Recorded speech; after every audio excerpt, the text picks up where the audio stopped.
آج 10ویں تراویح مکمل ہوئی اور الحمدللہ آدھا قرآن پاک یعنی 15 پارے الحمدللہ نے سن لیے۔ سبحان اللہ۔ آج 10 رمضان شریف ہے اور آج کی یہ تاریخ نسبت رکھتی ہے مسلمانوں کی پہلی ماں ہمارے پیارے نبی صلی اللہ علیہ وسلم کی پہلی بیوی حضرت خاتون جنت فاطمہ الزہرا رضی اللہ تعالی عنہا کی والدہ محترمہ سبحان اللہ۔ حضرت ام المومنین خدیجۃ الکبریٰ بنت خویلد رضی اللہ تعالی عنہا سے۔ آپ دیکھیں کہ 2 ایسی شخصیتیں تھیں جنہوں نے میرے نبی علیہ الصلوۃ والتسلیم کو بہت ساتھ دیا، اس موقع پہ ساتھ دیا جب ہر طرف سے میرے رسول پر یلغار تھی، ہر طرف سے رسول پاک کو ستایا جا رہا تھا، تکلیف دی جا رہی تھی۔ ایک جناب ابو طالب اور دوسرے حضرت خدیجہ، اور اللہ کا حکم بھی، اللہ کی مرضی بھی یہی کہ پہلے ابو طالب کا انتقال ہوا اور پھر اس کے کچھ دنوں بعد ہی حضرت بی بی خدیجہ رضی اللہ تعالی عنہا کا انتقال ہوا۔ تو میرے رسول صلی اللہ علیہ وسلم کو یہ 2 غم، ان دونوں غموں نے میرے رسول کو بہت ستایا، اسی لیے اس سال کو عام الحزن کا سال کہا گیا، یعنی غموں کا سال۔ یعنی 2 ایسی شخصیتیں کہ قدم قدم پر میرے نبی کی ڈھال بن کر جو کھڑے رہے، ان دونوں کا انتقال اسی سال میں ہوا۔ بی بی خدیجہ کے حوالے سے یہ ملتا ہے کہ اگر دنیا میں کوئی عورت ایسی ہے جس نے دنیا میں جنت کا پھل کھایا، دیکھیے جنت کا پھل تو جنت میں ملے گا، لیکن ایک ایسی ہستی ہے اور ایک ایسی ذات ہے کہ جنہوں نے اس دنیا میں ہی جنت کا پھل کھایا ہے، اور وہ ذات حضرت بی بی خدیجہ کی ہے۔ سبحان اللہ۔ میرے مصطفیٰ نے انہیں جنت کا انگور کھلایا۔ سبحان اللہ۔ اور رسول اللہ صلی اللہ علیہ وسلم نے نبوت کا اعلان تو بعد میں کیا 40 سال کی عمر میں، لیکن 40 سال کی عمر سے پہلے، یعنی تقریباً اعلان نبوت سے 15 سال پہلے بی بی خدیجہ نے حضور کو اپنے لیے منتخب کر لیا، اس لیے کہ میرے نبی علیہ السلام کی جوانی، آقا کی عمر 25 سال تھی، تو بی بی خدیجہ نے آفر کیا ان کو، اس لیے کہ بی بی خدیجہ یہ عرب کی اس عورت کا نام ہے جو بہت بڑی بزنس کرنے والی خاتون تھی، اور بڑی قدر کی نظر سے لوگ دیکھتے تھے، اور بڑی عزت والی خاتون، علم والی خاتون، حلم والی خاتون۔ اور کیفیت یہ تھی کہ رسول پاک کو بلایا، اس لیے کہ شہرہ میرے نبی کا اور میرے نبی کا کردار تو کسی سے چھپا تھا ہی نہیں پورے عرب میں، میرے آقا کا ڈنکا بج رہا تھا سبحان اللہ کہ ایسا جوان کسی نے نہیں دیکھا. سبحان اللہ اب صادق اور امین کے نام سے میرے آقا پہلے سے ہی مشہور تھے. بی بی خدیجہ نے کہا کہ کیا تم میرے مال کو جا کر کے شام کی منڈیوں میں بیچو گے یا تجارت کرو گے؟ آقا نے کہا. بی بی خدیجہ نے کہا کہ میں جتنا دوسروں کو دیتی ہوں اس سے ڈبل منافع میں تمہیں دوں گی اگر تم نے صداقت کے ساتھ میرے مال کو بیچا. اب اللہ کے نبی علیہ السلام نے سفر فرمایا شام کی طرف. مال کس کا ہے؟ بی بی خدیجہ کا. آقا بظاہر دولت والے نہیں تھے, بظاہر پیسے والے نہیں تھے. بظاہر تو کیفیت یہ تھی کہ ماں باپ کے وصال کے بعد مکمل طور پر چچا ابو طالب کی کفالت میں آپ تھے مکمل طور پر. اب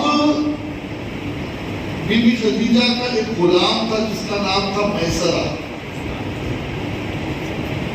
بی بی خدیجہ نے کہا کہ ذرا مجھے بتانا راستے میں معاملات کیا ہوتے. آپ جانتے ہیں کہ ہم بھی اگر کسی کو بزنس سونپتے ہیں نا تو ایک نگرانی کے لیے کسی نہ کسی کو رکھتے ہیں. تو بی بی خدیجہ نے اپنے غلام میسرہ کو ساتھ بھیجا کہ ان کے ساتھ رہو. اب میرے آقا تشریف لے گئے. ایک مقام پر نستورہ راہب سے ملاقات ہوئی. آقا کریم رکے شام میں ایک درخت کے نیچے جا کر بیٹھ گئے. میسرہ اس نستورہ کے پاس گیا تو میسرہ سے نستورہ نے پوچھا کہ ہے کون؟ کہا یہ محمد ہے. اس کا تعلق کس قبیلے سے؟ کہا قریش سے. کہا یہ جس درخت کے نیچے بیٹھے ہیں نا نبی کے سوا کوئی اور وہاں بیٹھ نہیں سکتا. ہاں اور میں یہ کہتا ہوں کہ یہ خاتم النبیین ہے. یہ نستورہ نے کہا یہ خاتم النبیین ہے. اور بہت ساری ایسی چیزیں میسرہ نے پورے سفر میں دیکھی. اوروں کو تو بہت وقت لگتا تھا مال بیچنے میں. میرے مصطفیٰ نے بہت جلدی سے مال بھی بیچا, بہت منافع بھی کمایا. اور واپس جب میرے آقا علیہ الصلوۃ والتسلیم میسرہ کے ساتھ مکہ شریف میں داخل ہو رہے تھے تو بی بی خدیجہ کو پتا چلا کہ رسول پاک صلی اللہ علیہ وسلم تشریف لائے. اب تو رسالت کا اعلان نہیں کیا ہے, ابھی تو 15 سال بعد اعلان کرنے والے ہیں نبوت و رسالت کا. محمد تشریف لا رہے ہیں تو وہ اپنے گھر کی چھت کے بالا خانے پر دیکھنے لگے. تو کیا دیکھتی ہے بی بی خدیجہ کہ رسول پاک تشریف لا رہے ہیں, دھوپ ہے لیکن 2 فرشتے ہیں جو نبی کے سر پہ سایہ کیے ہوئے. تو ان کے دل میں حضور کی محبت پیدا ہو گئی. 2 مرتبہ تو نکاح ہو چکا تھا آپ کا, اور ان 2 مردوں سے جن سے نکاح ہوا تھا بی بی خدیجہ کا, ان کا انتقال ہو گیا تھا. ایک تو عتیق نام تھا ایک شوہر کا. اب ان دونوں کے انتقال کے بعد بی بی خدیجہ کی عمر 40 سال تھی. اب بی بی خدیجہ کو تلاش تھی کہ کوئی ایسا ملے جو میرے بزنس کو بھی سنبھالے اور مجھے بھی سنبھالے. اور اس کے بعد حضرت بی بی خدیجہ نے حضور کی پھوپھی حضرت صفیہ کو بلایا اور اس طریقے سے ایک دوسرے کے پاس پیغام گیا اور حضرت بی بی خدیجہ کا نکاح میرے نبی سے ہوا۔ اب ایک خاص بات میں آپ کو بتاؤں، نکاح آپ بھی کرتے ہیں، میں بھی کرتا ہوں، اور ہمارے گھر کے بچوں کے بھی ہم کرتے ہیں، بچیوں کے بھی کرتے ہیں، لیکن ہمارا جو کرائٹیریا ہے اور ہمارا جو نظریہ ہے نا وہ بڑا عجیب ہے نکاح کے معاملے میں۔ اگر نظریہ سیکھنا ہے تو بی بی خدیجہ سے سیکھو۔ بی بی خدیجہ خود فرماتی ہے کہ انی قد رغبت فیک لحسن وخلقہ وصدق حدیث، فرماتے ہیں کہ میں نے جو رسول پاک کو پسند کیا اس کی وجہ یہ تھی کہ میں نے دیکھا کہ آپ کے اخلاق بہت اچھے ہیں اور آپ کی سچائی کی وجہ سے میں نے آپ کو پسند کیا۔ سچائی اور اخلاق۔ آج تو کوئی حسن کے پیچھے بھاگتا ہے، کوئی دولت کے پیچھے بھاگتا ہے، کوئی پراپرٹی کے پیچھے بھاگتا ہے، تو یاد رکھیں دوستو اخلاق سب سے بڑی چیز ہے۔ اور بی بی خدیجہ بھی کیا فرماتی ہے کہ میں نے رسول پاک کے اخلاق کو دیکھا اور پھر خاندان میں بات ہوئی اور نکاح طے ہوا، اور نکاح کی تقریب بھی سبحان اللہ کیا پیاری تقریب تھی، میرے آقا کا نکاح ہو رہا ہے سبحان اللہ۔ نکاح کا خطبہ پڑھنے والے جناب ابو طالب، میں چاہتا ہوں کہ وہ خطبہ آج سنا ہوا۔ ابو طالب اس لیے کہ ابھی اعلان نبوت ہوا ہی نہیں تھا، بی بی خدیجہ کے مقام پر تشریف لے گئے اور 10 شوال کو یہ نکاح ہوا، 10 شوال کو یہ نکاح ہوا بی بی خدیجہ کے ساتھ۔ ابو طالب نے بہت فصیح و بلیغ خطبہ پڑھا، تمام تعریفیں اس خدا کے لیے ہے جس نے ہم لوگوں کو ابراہیم علیہ السلام کی نسل اور اسماعیل علیہ السلام کی اولاد میں سے بنایا اور ہم کو معد اور مضر کے خاندان میں پیدا فرمایا اور اپنے گھر کعبہ کا نگہبان اور اپنے حرم کا منتظم بنایا اور ہم کو علم و حکمت والا گھر اور امن والا حرم عطا فرمایا اور ہم کو لوگوں پر حاکم بنایا۔ یہ میرے بھائی کا فرزند محمد بن عبداللہ ہے، یہ ایک ایسا جوان ہے، سبحان اللہ۔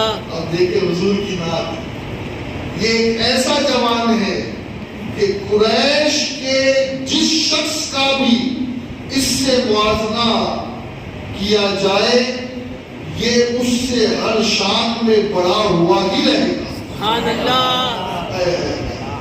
کیا تعریف ہے میرے اللہ، کیا نعت ہے۔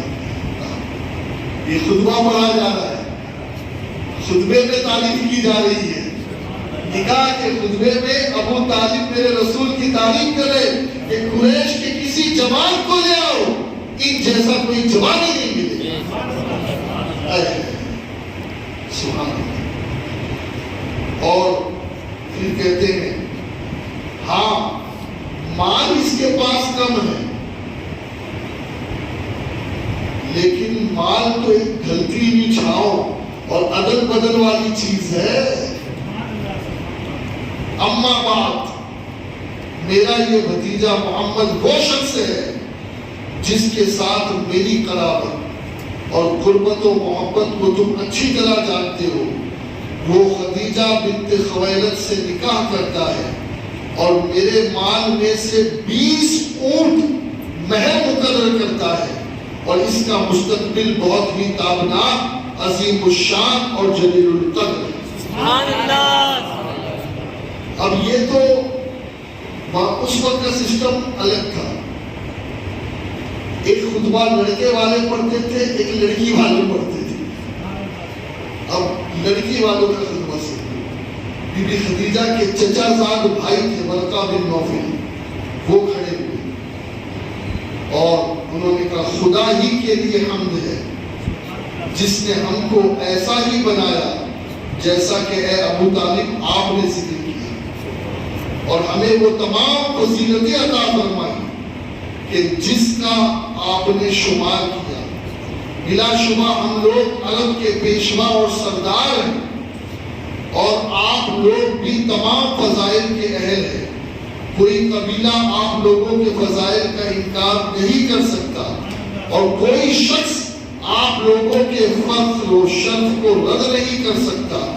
بے شک ہم لوگوں نے نہایت ہی رغبت کے ساتھ آپ لوگوں کے ساتھ ملنے اور رشتے میں شامل ہونے کو پسند کیا۔ سبحان اللہ، زبردستی والا سودا نہیں ہے، بہت رغبت کے ساتھ۔ لہٰذا اے قریش تم گواہ رہو کہ خدیجہ بنت خویلد کو میں نے محمد بن عبداللہ کی زوجیت میں دیا 400 مسقال مہر کے بدلے۔ سبحان اللہ، اب یہ نکاح ہو گیا۔ 25 برس میرے آقا کی عمر تھی اور بی بی خدیجہ کی عمر جو ہے وہ 40 برس تھی۔ سنت سنت سنت، بڑے لوگ سنت کی باتیں کرتے ہیں، کب کرو گے بیواؤں سے نکاح؟ ہر کسی کو کنواری چاہیے یار، یہی محبت ہے، یہی سنت ہے۔ آقا کریم علیہ الصلوۃ والتسلیم کی 12 بیویاں کم و بیش، جن میں سے 11 بیوی یا تو مطلقہ تھی یا تو بیوہ تھی، صرف ایک بیوی حضرت عائشہ صدیقہ تھی جو کنواری تھی۔ ہاں تو دوستو، آقا کریم نے اس وقت ایک بیوہ کے ساتھ نکاح کر کے پوری عرب کو ایک میسج دیا کہ تم بیواؤں کو غلط نظر سے دیکھتے ہو، تمہارے نزدیک بیوہ عورت کی کوئی عزت نہیں، تم بیواؤں کو منحوس سمجھتے ہو، دیکھو میرے نزدیک بیوہ کی عظمت کیا ہے، بیوہ کی قدر کیا ہے۔ سبحان اللہ، کہ محمد اپنی کڑیے جوانی میں جس عورت سے نکاح کر رہا ہے وہ عمر میں بھی بڑی ہے، 15 سال بڑی، اور ہے بھی بیوہ، ہے بھی بیوہ۔ اور سنیں، آقا فخر کرتے تھے اس بات پر کہ مجھے اللہ نے جتنی اولادیں دی نا وہ سب خدیجہ کے وطن سے، صرف ایک حضرت ابراہیم تھے جو ماریہ قبطیہ سے پیدا ہوئے، باقی ساری اولاد، ٹوٹل 7 اولاد اللہ کے نبی کی، 4 بیٹیاں اور 3 بیٹے۔ تو یہ حضرت بی بی خدیجہ کا مقام اور وہ ساتھ دیا دوستو قسم خدا کی۔ دیکھیے اور بیویاں جو میرے نبی کو ملی نا، وہ اس وقت ملی جب حضور علیہ الصلوۃ والتسلیم آرام کے زمانے میں، اور اتنی محبت تھی اس بیوی کے ساتھ۔ 65 سال کی عمر میں بی بی خدیجہ کا انتقال ہوا، 65، 40 اور 65 یعنی 25 سال بی بی خدیجہ نے میرے آقا کی خدمت میں گزارے۔ سبحان اللہ، اور کوئی ایٹیٹیوڈ نہیں، کوئی ایٹیٹیوڈ نہیں، ہر چیز مصطفیٰ کے قدموں پہ بچھا دی، اور ساتھ وہ دیا ہے اللہ اکبر کہ ہمیشہ میرے نبی کے تسکین کا سامان بن کر رہی ہے۔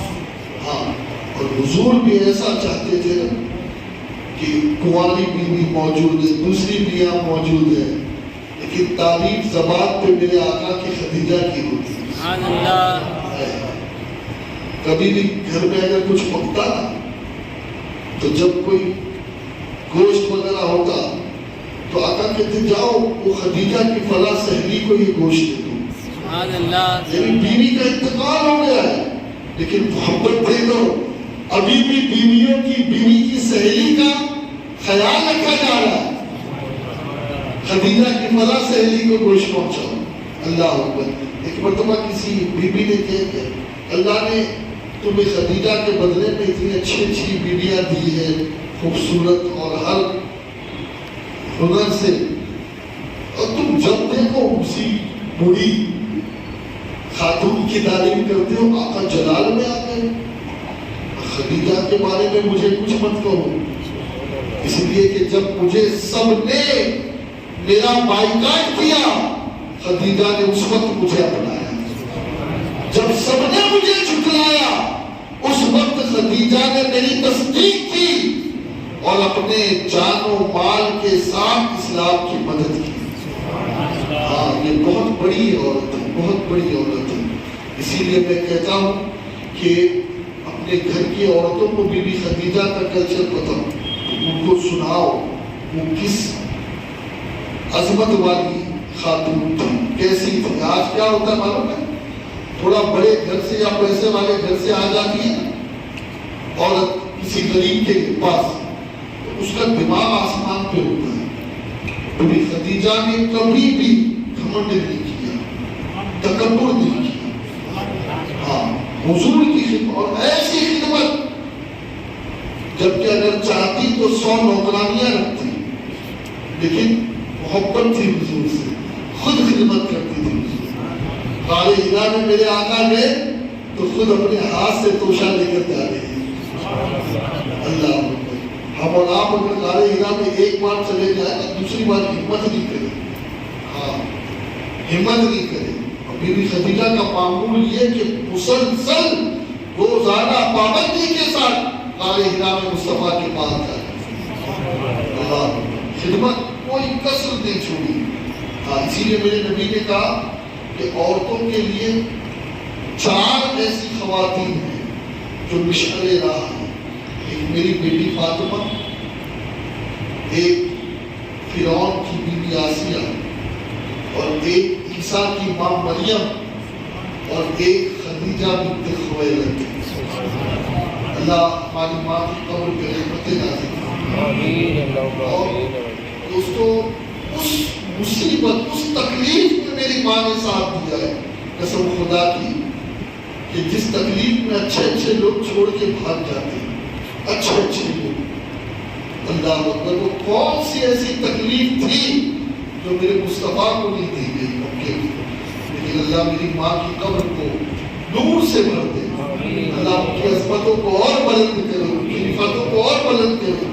میری ماں نے کبھی ساتھ نہیں چھوڑا، بلکہ ہر دن میرے نبی کو تسلی دیتی اور کہتی فکر مت کرو، اللہ ہمارے ساتھ ہے، اللہ کی مدد ہمارے ساتھ ہے، اللہ نے ہم سے جنت کا وعدہ کیا ہے۔ اللہ، آخری وقت تھا، آخری وقت آقا بیٹھے سے آئے، یا رسول اللہ آپ کیوں میرے پاس بیٹھے ہیں؟